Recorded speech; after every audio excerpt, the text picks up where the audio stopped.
Brad Ross, welcome to Sports Management Podcast. Thanks, Marcus. It's great to be here and be part of the conversation. I'm very excited for this. So kicking it off right away, why is marketing a team sport? I think marketing is one of those functions where you just simply can't do it on your own. One, there's so many different elements that you have to take into account.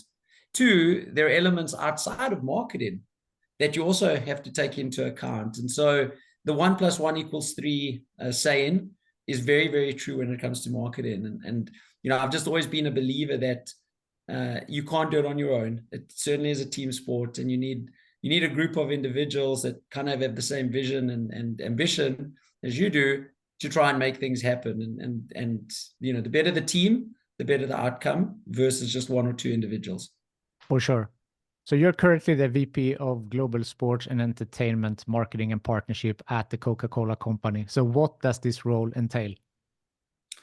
It's a cool title, right? But and it's pretty glamorous, but it comes with a lot too. So I really look after our team and a team of experts, to be honest, that work in the space of sports and entertainment. And why is that important to the Coca-Cola Company? Is we want to connect with our consumers through things they care about. And a lot of the things they care about are sports and entertainment. So what my team and I do is we focus on pulling together some of the most compelling sponsorship partnerships that we can, as well as building some great experiences through passion points across the board of things that people care about. So whether you think about football or cricket, which we'll talk about, which has been a recent kind of announcement from our end, or we talk about music or gaming or fashion, or just being in the zeitgeist of culture. That's really where the work that our team does is to try and make sure we're connecting in things that are both relevant and passionate for our fans and for our consumers. Interesting. So how do you build this? I mean, build up to this passion? Because now if you think about Coca-Cola, the World Cup, the Olympics, even Christmas, sometimes you associate with your brand. So how is it possible to create this strong brand identity that you associate with these huge events? Yeah, I think we stand on the shoulders of giants that have come before us, to be honest, Marcus. I think that, as a brand that is over 135 years old, we've had some past successes that continue to be relevant in today's world. Through the notion of the fact that consumers, we want to be where they are. We want to be in places that they care about. And so there's examples that you've given, in the sports world, in the FIFA World Cup world, being part of FIFA for almost 50 years, being part of the Olympics for almost 100 years, and being part of Christmas for the longest time ever, right? Almost bringing the iconic red color to what we know today as Santa. Things that I think that the brand has done over a number of years. And we're just fortunate to be stewards of the brand through this period of time that we work on the brand to hopefully continue to build the legacy and, using another sports analogy, leave the jersey in a better place than we found it. And so our job is twofold. On the one hand is to continue the legacy and the work of the past and to make sure that we do justice to what folks have done that have come before us, while equally making sure we connect with a new generation right now, with Gen Z, and making sure that what we do is both relevant and meaningful for them, and what they like in their lives today. So I think it's both. It's respecting the past and using the past, the legacy, but also looking to the future and making sure that we continue to be as relevant as we can be. Looking into the future, the closest thing I think we have is the Olympics in Paris now later this year. So with regards to that, in your role and at the Coca-Cola Company, how are you working now in the build-up to this event? Yeah, I think, Marcus, everyone thinks that, you only really start planning a year ahead or 6 months ahead, and it can't be further from the truth. I think, if anything, in 100 years, almost 100 years, in LA 28, we will be 100-year partners with the IOC. If anything, that long-term relationship has taught us is that you have to prepare for mega events of this nature on two areas and on two spectrums. On the one hand, working very closely with our host country, in this case, Coca-Cola France and the team in France, and starting to build out, what the plan is to activate this event on the ground. So that's one part of the puzzle. The other part of the puzzle is then using the opportunity and the rights and the IP that come with being partners with the IOC or the Paralympics and the IPC, and using that to really build brand communication and build the right compelling campaigns around the world. Because even though the Olympics are happening in one country, we have over 200 markets around the world that we build compelling content and campaigns for. And so it's been a journey. We really start our preparations in the host country 4 to 5 years before the actual event comes along. We start in the host country by making sure we set up the right project team, we build the right legacies and the vision for what we're trying to achieve, and then we work backwards from there, build a critical path, and start to work out what needs to happen and when it needs to happen, so that when the games roll around, we're as ready as can be, while remaining flexible and making sure that we take advantage of any opportunity that presents itself closer to the time. But I think having that planning in place and that mantra of planning sets a really strong foundation to be ready for a mega sporting event like the Olympics or the Paralympics, which are both huge in their opportunity, but equally complex in how you execute them. And then also, as I mentioned, on the flip side, we start working on our campaign work also a couple of years out, where we look at which brands we want to associate with the event. And in this case, we have a couple of our core brands that are actually going to leverage and use the Olympics, and you'll see that coming live in a couple of weeks. And then also at a portfolio level, how we want to communicate in store with our key customers, etc. So it's a fairly lengthy planning process, but it's one that through the years we've continued to strengthen and sharpen. And while we're never perfect and we always continue to look for improvements, we definitely know that it takes time and the right level of investment and the right level of diligence up front to truly execute and activate games of this nature, and to maximize the rights that we have on offer from our rights holder, in this case, the IOC or the IPC. Fascinating. So you mentioned that there is a lot of potential, obviously, with this big event. So what are the goals for Coca-Cola with regards to Paris 2024, so that when you evaluate the event afterwards, that you felt like you succeeded? Yeah, look, I think there's a couple of things that we look at when we think about what we want to achieve. Primarily, the first one is we always think about what are we wanting to do with our consumers. And so how do we leverage the rights that we acquire through a partnership with the IOC or the IPC, and make sure that we're able to bring that to life through our various promotions, campaigns, in-store, etc. And then also offering experiences to consumers around the world to come in and be part of it and enjoy it. So on the one hand, I would say, we really think about our consumers, and we've been consumer-centric at the heart.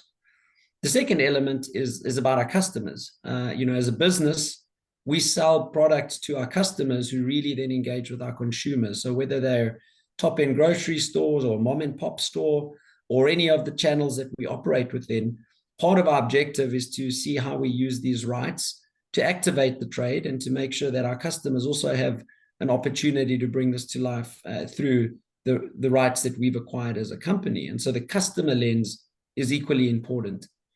And then I would also say it's about driving, company reputation. The IOC values and the values of the Coca-Cola Company are synonymous and very close to each other's. Unity, upliftment, those kind of things that we have shared goals.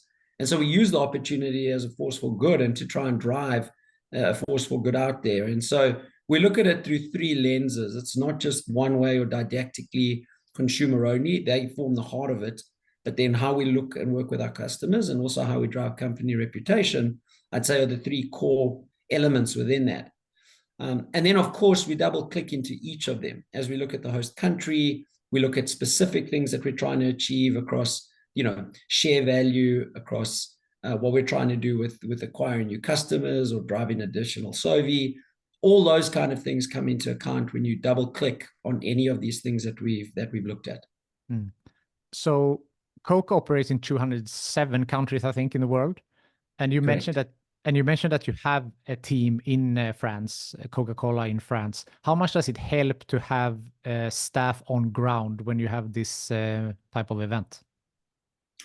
I think it's vital, Marcus. I think, as we're a company that operates globally, but has to be locally relevant. And so we're very fortunate in the way that our system is set up, that we do have the global infrastructure, but we're very connected on a local level to the market and the folks that and the communities that we operate within. And so having a team in France, a very experienced team that have also been around some of these global events, either people in France that have activated UEFA Euro in 2016, for example, that understand the complexity of bringing these events to life, but also understand the upside and the opportunity and can see the big picture is just wonderful to have. And then to give the opportunity to our teams on the ground to be part of this, right? To be part of the Olympic torch relay, which in less than 70 days now is going to start, where the Olympic torch will go right around the country of France, and being able to give our teams on the ground the opportunity to be part of that, to carry the flame, it's just incredible. But the amount of hard work and effort that goes in from our teams on the ground is also world-class. They get on board early on in the project. They're part of the team and part of the infrastructure that it takes to get this done. And, as a global company and as a global brand, we could not function or do what we do without our teams on the ground, who are really the ones doing the heavy lifting, really the ones engaging with the consumers on the ground, the customers, and the various stakeholders, and really the ones that are actually doing the work to make this all come to life. So, to answer your question shortly, we couldn't do it without our local teams. And they also bring a relevance to the picture, right? As much as at a global level, we look at insights, we look and see what's happening. The real reality comes down to what's happening on the ground. And no one better to translate those insights than the team in Paris and in France, who are there every day, living in it, understanding the cultural zeitgeist of the country at that given point in time, and are able to help us build the plans and make the plans stronger because of what they do on the ground. And so I think it's definitely a mutualistic type of approach between the two. Yeah. And what an experience for these people on the ground, as you mentioned, an Olympic experience that might come only once in a lifetime. Exactly. I grew up in South Africa, and I had my first chance to be part of a global sports event, much like the Olympics, when the 2010 FIFA World Cup came to South Africa. And at the time, I was the local guy on the ground, trying to work with the global team at the time, let them get an understanding of what some of the local insights were, to understand what it meant to be like living in South Africa at the time. And, for the first ever FIFA World Cup to not only come to South Africa, but to come to Africa. And so I felt, both a huge privilege and responsibility at the time, from a local perspective, trying to influence and shape the global agenda. And that continues, so when we work with our teams on the ground, they feel the same. It's that possibly once in a lifetime opportunity to be part of a huge event like the Olympics or the FIFA World Cup, working on a brand like Coca-Cola or any of our brands in your own country is kind of like a trifecta that is just incredible. Definitely. So since you brought up the 2010, there was some cynicism around that event beforehand, and it really was a super amazing, successful event in the end. So how was the experience for you working on site, as you just mentioned? Yeah, I must say it was a little frustrating from time to time hearing about Plan B. I think from when FIFA awarded the FIFA World Cup to South Africa till basically as the FIFA World Cup was about to kick off, this Plan B kept being mentioned. Will South Africa be able to pull it off? Does South Africa have the infrastructure to deliver an event of this nature? Does South Africa have the expertise on the ground to do it? And being part of the team on the ground, we always knew we did. It wasn't a false optimism that we had. We knew what we were capable of. We hosted the Rugby World Cup in 1995, and that was a huge success. And since then, hosted a number of major sporting events. And so to hear this Plan B was on the one hand frustrating, but on the other hand, actually drove us even more to make sure we could prove the world wrong, or those around the world that doubted the ability, and also make it truly an African FIFA World Cup. And that's what it was. I think the those visitors that came to the country thoroughly enjoyed it. I think the way that the tournament was broadcast on TV or other platforms came across. And, to date, you hear that it was one of the best FIFA World Cups in history. And so I think being part of the team planning for it was both interesting when we heard about Plan B, but at the same time gave us that additional drive and edge to make sure we could deliver this FIFA World Cup in a way that we knew was going to put the country and the continent on the map for a long time to come. And I'm so glad that we proved everyone that thought we couldn't do it wrong, and those that knew we could right, because it truly was an amazing experience to be part of, and to welcome the world, to South Africa and to Africa as a whole, was just an incredible milestone, I think, for the country and the continent. I'm sure. And also, I assume that this was something extra special for you. You're born in South Africa, you speak Afrikaans, you have lived there for a couple of years. So that must be even more special for you. It's very special. I think, as I mentioned a little earlier, having the chance to work on a global sports event of this nature in your own country is something that not everyone gets to experience in their lifetime.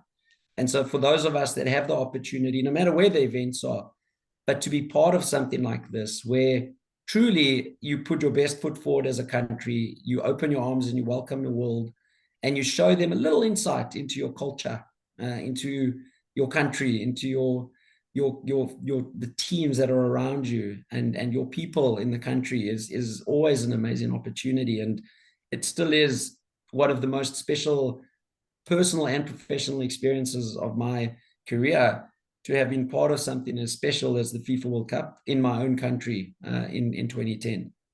I'm sure. So looking at Africa as the continent and with regards to sports, how do you see the potential for sport industry to grow in Africa? Look, I think Africa is got huge potential on multiple levels. I think if 2010 was anything to show, you could see that the potential is there to organize and operate professional events at the highest level. We've done that in the cricket space, we've done that in the rugby space, we've done that in the netball space, in the hockey space. So a number of sporting codes that have come to the country have been hosted beautifully and have seen what the country and the continent has to offer. The raw talent in Africa too is second to none across multiple sporting codes. You just look at the rugby and you see, currently South Africa are the Rugby World Cup champions, second time in a row, and 4 times in total. So the talent and the infrastructure and the thoughtware is there in terms of growing the sport. When you think about other sports like football, the raw talent in the continent is incredible. Morocco surprising so many folks around the world by getting into the semi-final in the last FIFA World Cup. Just watching the last AFCON and seeing the quality of football and the quality of the players and how that gap seems to be closing around the rest of the world is incredible. So, if we put the right infrastructure in place and the right development structures in place, I don't doubt that Africa can be and continue to be a force to be reckoned with on multiple sporting codes, as the continent continues to grow, as more investment comes into the continent on the sports side, and as you see some of the sporting federations and codes continue to become more professional in today's world, in today's era. So I don't doubt for one second that the continent has got so much potential and so much raw talent. It's just about unlocking it and unleashing it now, which I think is the next step. And as I said, we've already started to see that in certain areas and in certain cases. Marcus, I lived in Nigeria for a while, and I would love watching the kids just playing football all over the place. And again, the skills, the passion, the drive is unbelievable, and you think about it rivaling some of the best football nations in the world, the Brazils of the world, or even some of the European teams. It's just fantastic to see that is there. So I think it's just really about connecting the dots now and really building the right development there's infrastructure, and we're seeing it. There's there's an incredible foundation called the Right to Dream Foundation based out of Ghana. And they've just established another foundation up in Egypt. And you see the talent that comes through that foundation, the thinking that goes into it, and what they're doing is incredible. And now they're actually moving over to the US and have just started something out here in San Diego. And so you see pockets of brilliance emerging. And the more of that we see, I think the broader scale and the broader base, you're going to see the success of sports on the continent. Yeah, that's really exciting. Bouncing back to US, we have also the FIFA World Cup in 2026 coming up, hosted in North America. So again, you don't plan this event only a year ahead. We already established that. So now when we are 2 years so ahead, how's the process going? Are you in the middle? What's happening now? Yeah, it's exciting times for sure, right? Having it in Mexico, the US, and Canada, 3 countries, is going to be phenomenal. Secondly, the tournament itself has gotten larger, right? So going from 32 teams to 48 teams, which in essence means going from 64 games to 104 games, 16 host cities across 3 different countries. The scale is unlike anything else. The FIFA World Cup in 2026 will be the single biggest sporting event in history. And so we have to obviously prepare for this, right? And prepare for it as much as we can. And so, right now we're recruiting and are continuing to recruit our teams that are going to be working on the project. We've already developed what our legacies are, so really what we want to leave behind coming out of the FIFA World Cup. We're starting to align the business needs between our teams in Mexico, in the US, and in Canada. And while they are slightly different or nuanced in certain areas, there's also a lot of similarities. So we're trying to, make sure we're very key on that. We've started the marketing campaign work, on the insights side, working on, what this is going to come together and manifest as. But we're incredibly excited just based on the size of the prize and the opportunity ahead. Football in Mexico is the #1 sport by a landslide. It's a well-established cultural phenomenon in that country. But we're seeing in the US that football or soccer, as it's called in the US, it's the youngest sport. It's the most multicultural sport. And it's the sport that probably has the biggest upside in terms of growth potential. So you start to see just the opportunity that comes with it. And then likewise in Canada, the same thing applies. You see the youth of the Canadians getting behind it. You see the multicultural versatility of the sport emerging in that country too. And you start to see let's say a very well-established and sophisticated football market like Mexico is already up and running.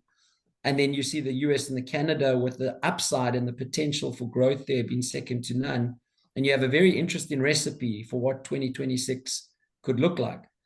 President Infantino has been quite bullish in how he's looked at it, to say he'd love to see soccer or football be the #1 sport in the country in a couple of years. And while there's a long way to go when you consider NFL or American football and baseball and hockey, you can see that soccer, through the strength of the MLS, through the appetite that's been created, through the growth of the women's game, is definitely on a trajectory for big things to come. And so I think it's going to be very exciting to see it play out. We've already started to see with the announcement of the match schedule, where the host cities are, where the finals and the semifinals and the opening games are going to be hosted, that I think the 3 countries are gearing up and getting ready for an incredible party in 2026. I'm sure, and I can't wait to be a part of it and watch it. So we have talked about Paris 2024, FIFA World Cup 2026, LA 28, you have the 100-year partnership with IOC, all of this thing going on simultaneously. So how do you work and, being able to separate and work on all of this simultaneously? Yeah, it all comes down to the team, Marcus. I think it was great that you asked that question right up front, that marketing is a team sport, and sports marketing is a team sport times 2. What I'm very fortunate to have is to have an exceptional team that really understand the nature and the dynamics of working in the sports environment. I have people on the team that have worked for the MLS, that have worked for UEFA, that have worked for FIFA, that have worked for the IOC on the team, and they understand the complexity of putting these events together. They understand the opportunities and the upside that comes with it, and they understand what it takes to prepare for and be ready for an event of this nature. A very high-performing team with great experience and great understanding of the environment. And I think that is what success is all about. And so whether we're looking now, moving into full-on execution mode for Paris, or we're in the planning stages of both Milan Cortina, which is the next Winter Olympics in 2026, or the FIFA World Cup in 2028, 2026, where we're also, we're past the planning stage and we're into the get-going stage. And then also the LA 28 Olympics, which are around the corner too. We're in the early stages of planning there. And so you've got something that you're executing. You've got something that you've, already kicked off the planning and starting to move ahead on. And then you've got something that you're in the pre-planning phase on. And so you have to be able to balance the short term and the long term. I think that's a key requisite. I think you have to prioritize and understand what needs to be done and when it needs to be done.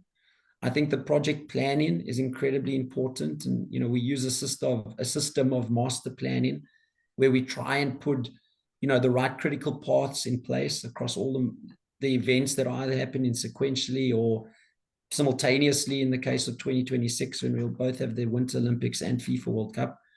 And then how we balance out that workload and continue to work with our internal teams in the host countries, as well as with our rights holders, whether they're FIFA or the IOC, to make sure that we're able to pull this off. But I did mention also that, we announced a global partnership with the ICC in December. And so it's exciting to be working with the ICC too. And this year, we're going to be having the T20 World Cup happening in the USA. Who would have thought cricket in the USA, as well as the Caribbean, exactly. where obviously cricket is a religion in the Caribbean, but it's still a very, young developing sport in the USA. And so just as we've spoken about on the football or / soccer side, cricket is even more in its infancy here in the US, but it's exciting to be planning for these big events that are going to be coming here later this year on the US side, and then on the Caribbean side, where, some of those markets and those countries are super excited to welcome it. So it's multiple sports events that we're having to manage, some that we have a long-standing association with, and some that are fairly new. But it's exciting to be in the sports space because we know that it means a lot to our consumers. People care about it, and it's exciting to be able to be part of it and to bring it to life. I'm sure. So the ICC, International Cricket Council, global partnership for the next 8 years. We talked Correct. about IOC being 100 years partnership. So what is the ideal lifespan of a partnership, or is there such thing?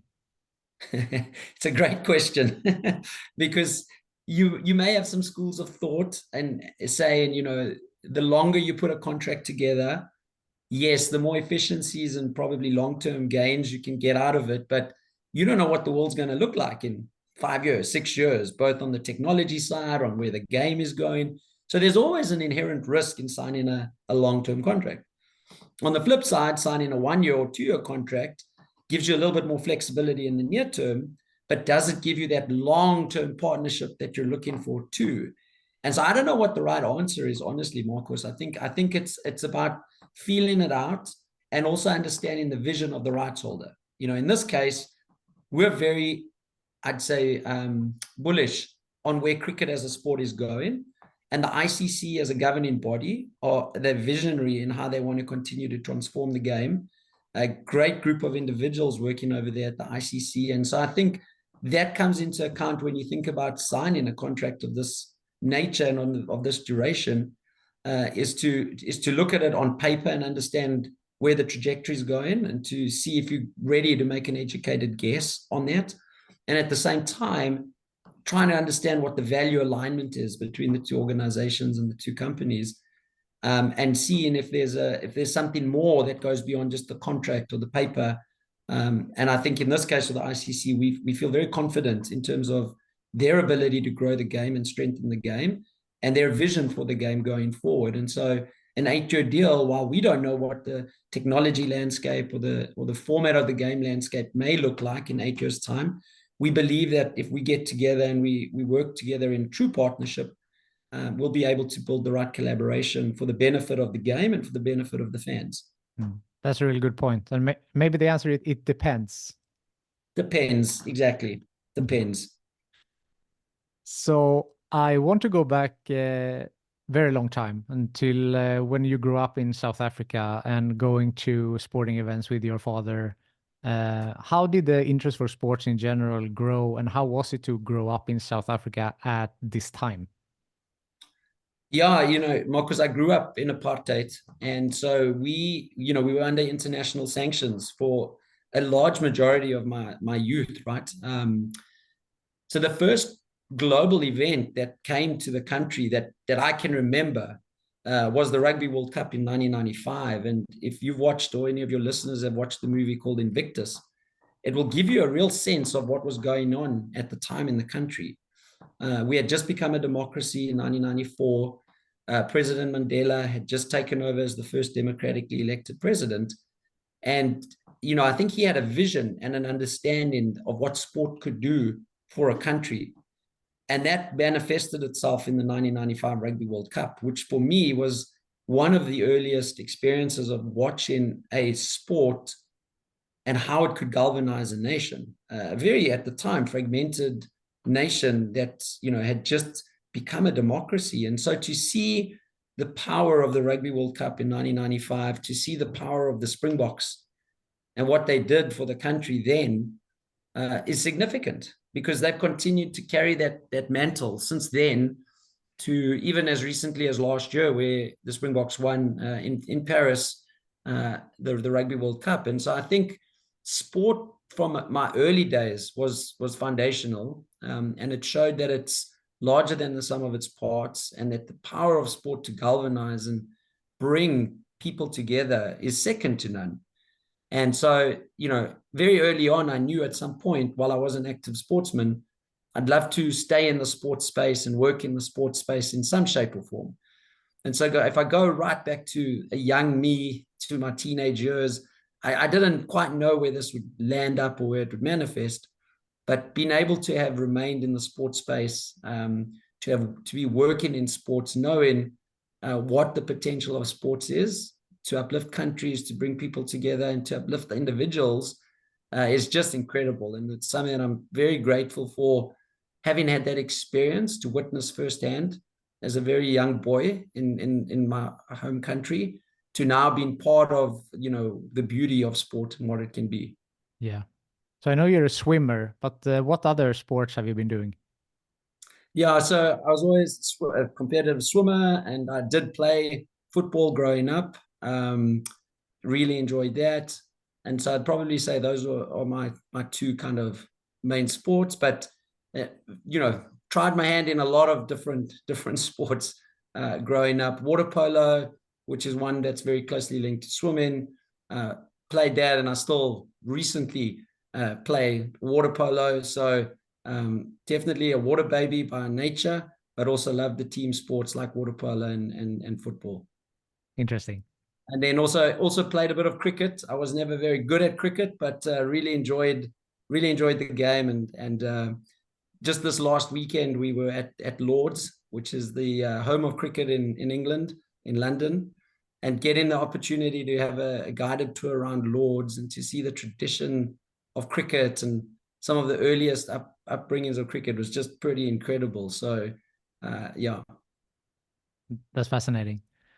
So taking with you your upbringing during these uncertain times, and when sports was an important part, and you saw what sport can give to a person in terms of, being a team and all the health benefits, but also all the things that comes around the soft values. Now in your current role, how do you feel like your background has shaped you into being a better sports marketer? Yeah, I think there's so many parallels you can draw from playing sports or being involved in sports to the business world and what happens in the business world. On the personal side, I would say, sports teaches you discipline. As a swimmer, getting up very early in the morning, going to training, having to do dry land workouts in the afternoon, training again a second time of the day, that takes discipline. And that discipline, you have to, it comes, it's habitual, you learn it. So I think that I've been able to take and apply, and that's maybe from more of an individual sport like swimming, but being able to apply it to, today's world. When I played football and, water polo, and it was a team sport, you knew that you had to show up every day, and, your role was to try and improve and make the team better by your contributions. But also understanding that the chemistry of the team was as important as the talent within the team. And that's something that I've pulled through and made sure that, whether I'm part of a team or leading a team, really making sure that that culture fit, the chemistry, and how that team operates together is the most important thing. You can put 11 incredible football players on a pitch, and they could be the best players in the world in their positions, but it just might not click. And they may take on a mediocre team and lose. And it's not because of lack of individual talent, but it's about applying that talent collectively.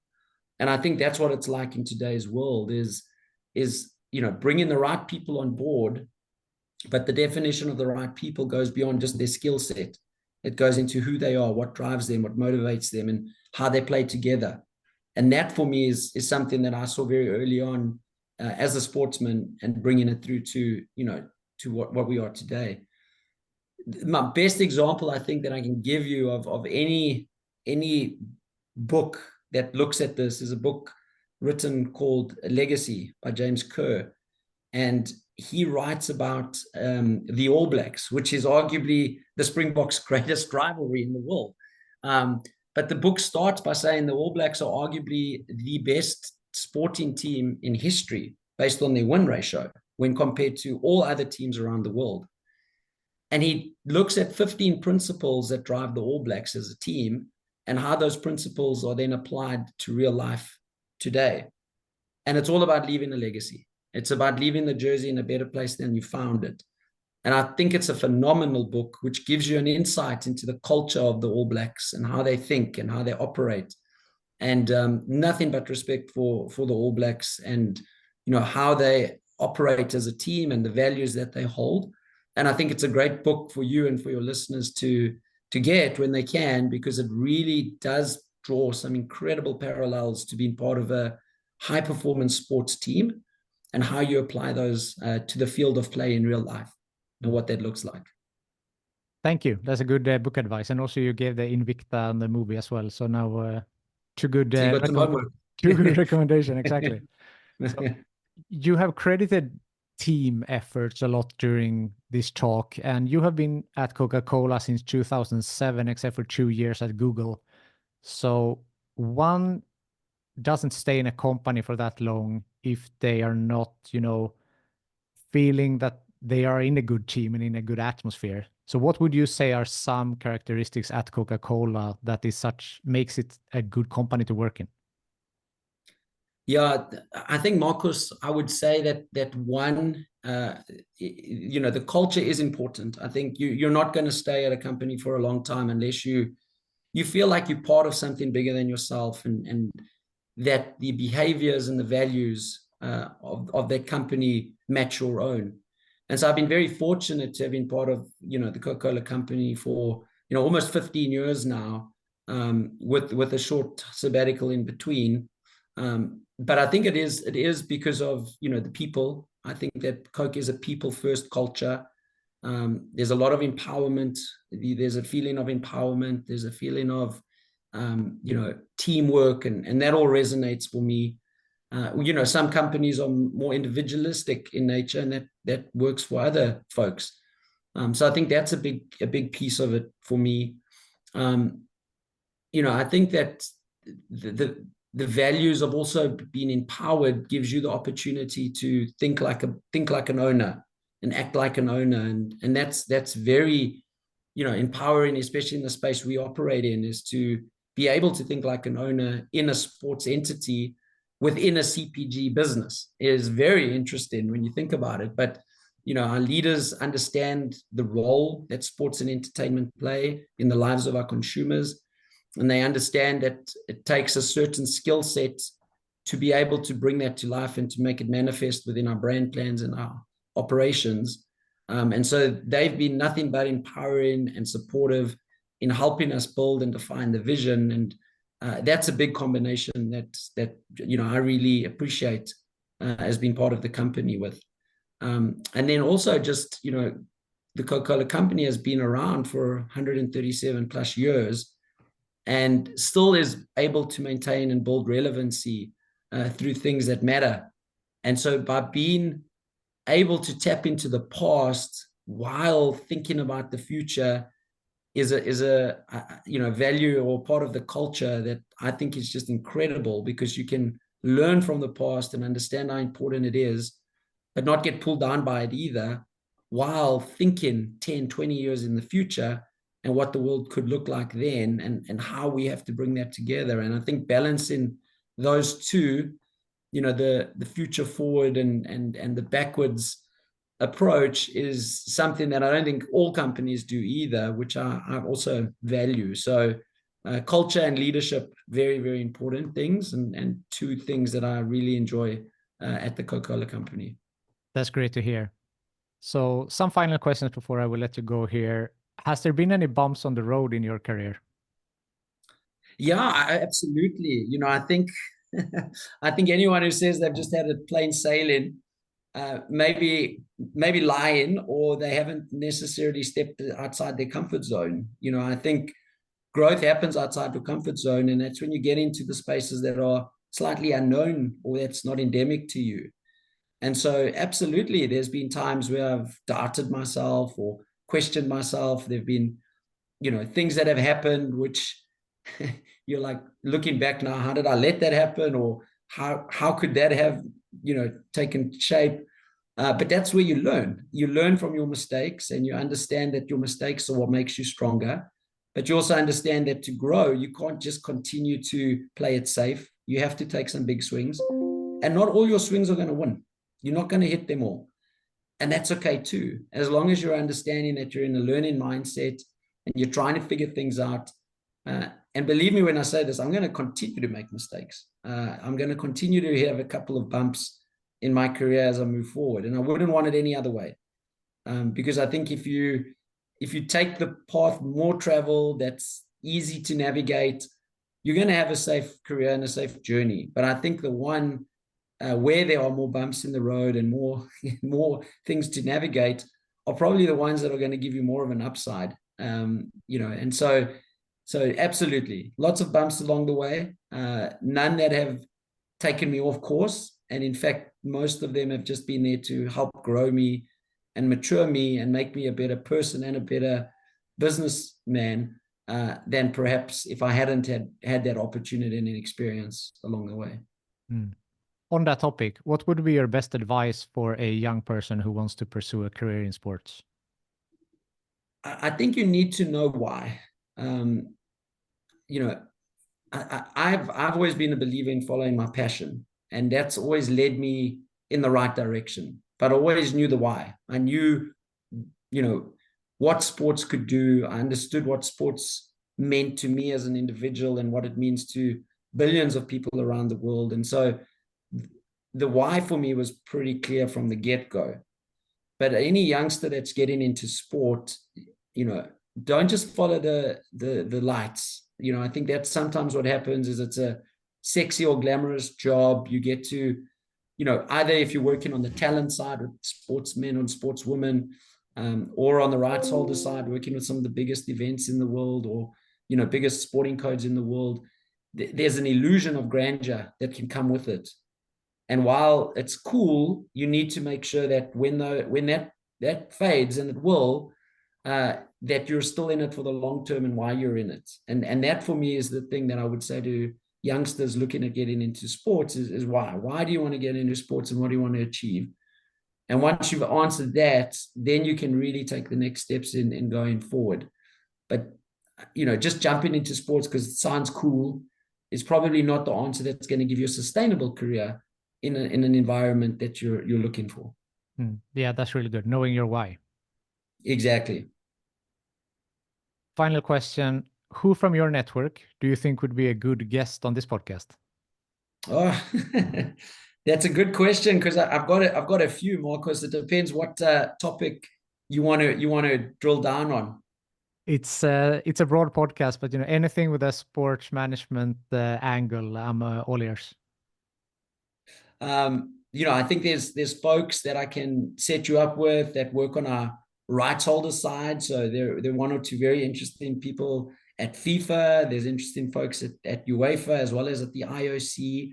I think Special Olympics would be a very interesting one. I think that there's the Special Olympics, which we're a founding member of, and I didn't speak a lot about, is an incredible organization that is very purpose-driven and very meaningful. When you see Special Olympics events come to life and you see the Special Olympic athletes get out there and perform, if you're not moved, I mean, it's just incredible to see some of these young Special Olympics athletes. And so if you're really looking for a purpose-driven type podcast, I would highly encourage someone from the Special Olympics team who I can definitely connect you with there. If you're looking in the more, emerging space, gaming and esports and that, same thing. There's multiple folks. So we can definitely offline brainstorm, and happy to give you as many references as you need. That's amazing. I will definitely take you up on that. Fantastic. Any final words before we sign off here? Something you want to end with? No, well, one, it's been great chatting to you, Marcus. I think you can see that you're seasoned in this based on the type of questions you asked and the podcast that you've grown. So congratulations to you personally on that. I think that having the chance to have worked in sports is truly a blessing. It's like Spider-Man, what comes with great privilege comes with great responsibility. And you have to make sure that you're doing both. We're accountable at the end of the day to the bottom line and to our business results. And so we have to make sure that we continue to see how we leverage sport to drive the business, as opposed to leverage the business to drive the sport. And that's the position that we're in on the sports side within a company that sponsors sports. But if you're on the other sides, if you're a rights holder listening to this, it's really to truly understand what you can bring to the table for your partners, whether they're sponsors or broadcasters, and the value that you can add to them to drive their own objectives. But ultimately, it's a very interesting space to be in, to be working in. I think that the next couple of years are going to be phenomenal. I think that what we did see during COVID was the premiumness of what live events offer, and specifically within that, the role that live sports play to connect us, to keep us grounded, for our shared humanity. I think it's just such an amazing space to be in. And no matter what happens in the future, sports will always be around, right? They'll always be, as long as humans are human, we'll always want to compete, and we'll always want to, play games and compete against each other. And so I think sports is something that, in the world of AI and everything else that's changing, sports will continue to be something that grounds us as humanity and keeps us connected. And I think that's just fantastic as we think about what the future of sports holds for all of us, no matter where you sit on the equation. Definitely. I love that. And I'm a fan of the Coca-Cola brand. I'm a fan of the products. And after today, I'm a big fan of you. So, Brad, thank you so much for taking the time to be on Sports Management Podcast. My pleasure. And thanks for the opportunity.